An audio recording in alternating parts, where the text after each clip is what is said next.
13 June 2021. Firstpost article on Performance Grade Index and Lessons from Punjab. The Education Ministry released the latest edition of the Performance Grading Index or PGI. This relatively new index measures the performance of states in school education. Let us understand what is PGI, how is it worked out, and what can other states learn from the top performer Punjab. So what is PGI? PGI or Performance Grading Index evaluates a state's performance on a set of 70 parameters to catalyze transformational change in the field of school education. It is a tool to provide insights on the status of school education, including key levers that drive the performance of states and union territories and critical areas for improvement. It helps them to pinpoint the gaps and accordingly prioritize areas for intervention to ensure that the school education system is robust at every level. The latest PGI 2019-20 is the third publication in this series. How is PGI worked out? It assesses states' performance in school education based on data drawn from several sources, including the Unified District Information System for Education, National Achievement Survey, and Midday Meal. States are scored on a total of 1000 points across 70 parameters, which are grouped under 5 broad categories: access, governance and management, infrastructure, equity, and learning outcomes. And how will PGI help?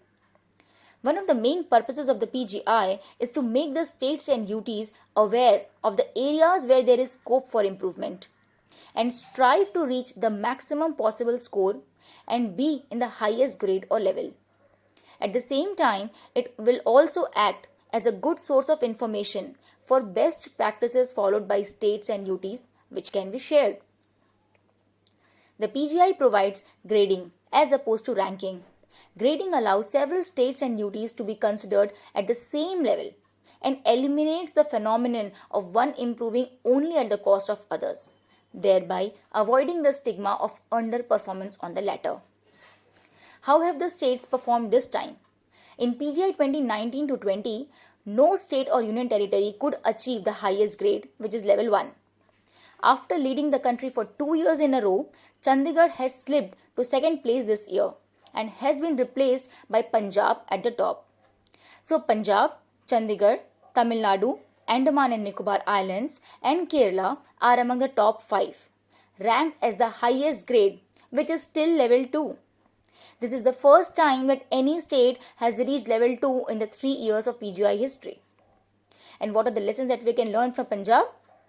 Punjab topped the rankings on the back of a school revamping initiative by its education department. The brainchild of the state's education secretary, the program has rationalized teacher posting, ramped up infrastructure, and made optimum use of both analog and digital avenues.